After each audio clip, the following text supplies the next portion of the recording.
இப்போ ஆதவர்ஜனும் அதான் பண்ணுறாரு. அது என்ன சொல்கிறாரு அவர் பேசும்போது, எங்கள் அண்ணனை தொட்டுப்பார் கெட்டுப்பார், பெரிய பெரிய ஆளெல்லாம் தேர்தலில் தோற்று போய் துண்டை காணும் துணியை காணும்னு ஓடி இருக்கிறாங்க. இப்போ பிஆரில் போய் பாருங்கள் ரிசல்ட். இதெல்லாம் வந்து கண்ணாடி மாதிரி பார்த்தோன்னா கற்பூரம் மாதிரி பிடிச்சிக்கணும். இங்க ஒருத்தர் வந்து ஒரு மோசமான கருத்து வைக்கிறாரு அப்படின்னாலும் நீங்கள் வந்து கண்ணியமான கருத்து வைக்கலாம். உங்களுக்கெல்லாம் எதுக்கு வந்துட்டு காமராஜர் படம் உங்கள் கட்சி கொள்கையில்?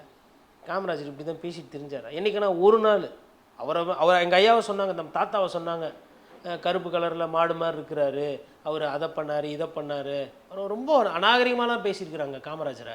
என்னைக்குன்னா காமராஜர் ஐயா ஒரு வார்த்தை திறந்தாந்து பேசியிருப்பாரா? பேசலையே. தன்னுடைய பதிலை வந்து செயல் மூலமாக காட்டினார்.